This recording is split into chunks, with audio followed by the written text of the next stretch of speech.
સુરત નવી સિવિલ હોસ્પિટલમાં ચોથા વર્ગના કર્મચારીનો હોબાળો. ટ્રોમા સેન્ટરમાં ચોથા વર્ગના મહિલા કર્મચારી અને દર્દીના સગા વચ્ચે બબાલ. સાફ સફાઈ દરમિયાન દર્દીના સગા સાથે બોલાચાલી થઈ હતી. ઘટનાને લઈ ચોથા વર્ગના કર્મચારી કામથી અળગા રહી પોલીસ ચોકી પર પહોંચ્યા. પોલીસ ફરિયાદ નહીં થાય ત્યાં સુધી પોલીસ ચોકી બહાર બેસી રહેવાની ચીમકી.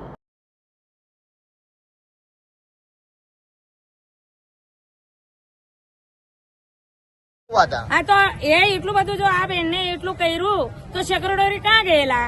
કેમ એટલું ગાર્ડ ગલે જે આપતા હતા ત્યાં સુધી સેક્રેટરી ગાર્ડ ક્યાં હતું? સેક્રેટરી ગાર્ડને શાના માટે મૂકેલા છે?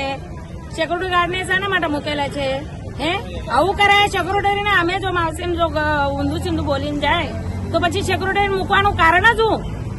હે શું માંગ છે તમારી? આ તો અમારી માંગ એ જ છે ને, જે છે એ તમે બરાબર કરો. એ રોકડાનું કામ સિક્યુરિટી વાળાનું કામ છે, અમારું બોલવાનું કામ નથી. તો સિક્યુરિટી ગાર્ડ શું કરે? પછી હવારમાં અમે સફાઈ જો કરે તો સિક્યુરિટી નું ઉભું રહેવું જોઈએ ને.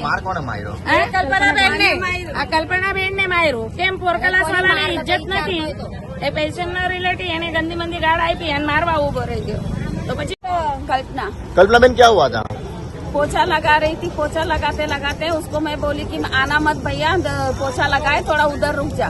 फिर भी वो चलते गया. फिर दोबारा आया तो फिर दोबारा आया तो फिर भी मैंने बोला एक साइड से चल भैया, गीला है पोछा लगा रही है. तो मेरे को गाली देने लगा गंदा गंदा. और